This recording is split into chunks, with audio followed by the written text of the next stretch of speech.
Capes started shot putting as a boy at school, mainly because he was so obviously head, shoulders and navel above everybody else. He used to throw 56-pound sacks of potatoes just for the fun of it. Capes' training schedule requires him to sweat through 5 hours exercise a day, most of it weightlifting. Here, it's a mere 30 stone. Come on, straighten the right leg. In a typical week, he lifts 120 tons. That's the equivalent of 18 double-decker buses. On occasions, he's even been called on to lift real cars to enable friends to change tyres. Because of this colossal expenditure of energy, Capes burns up 12,000 calories a day, 4 times the rate of a normal person. This means, though, that he also has to consume at least 4 times the amount of food of a normal person. The most vital element in Capes' daily diet is 6 pounds of red meat.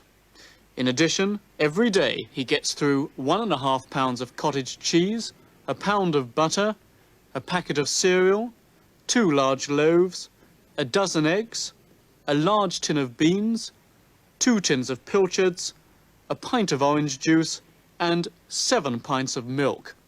Again, every day. Feeding Capes is rather like stoking a human furnace, and the person who has to do it is his wife, Jill. Well, you're continually cooking or preparing some meal all day. You say all day, I mean, how much of all day? We start in the morning about 7:30 and carry on right through until about 8 o'clock at night. And after that, he usually helps himself.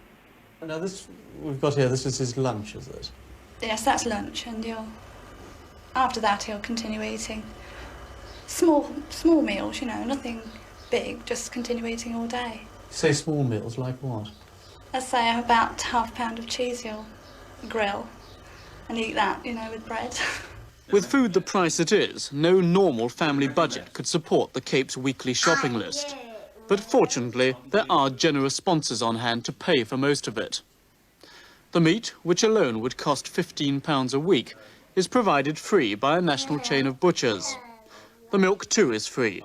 And on the day we were filming, Capes was phoned by the company whose pilchards he eats to tell him that 380 tins of the stuff were on the way to him, again as a gift. You know, I'm as fit as anybody, really. I don't think... I mean, the doctors talk about the man on the street, the big fat man, but there's no fat on me, son, none at all. But for all that he would never choose any other way of life, Capes is conscious of the strain that competitive shot putting imposes on him. The budgies are his safety valve.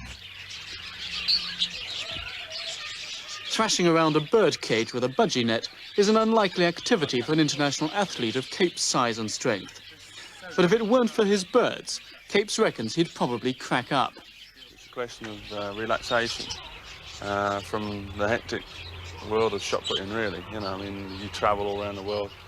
You are aggressive when you throw, you're aggressive to people around you. And then I just come home and completely relax, completely the opposite to what people see me on television and see me throwing. I mean, I go in there, I can sit in there for 3 or 4 hours and talking to my birds and kind of relaxing myself. And this in itself helps me to prepare for the next competition.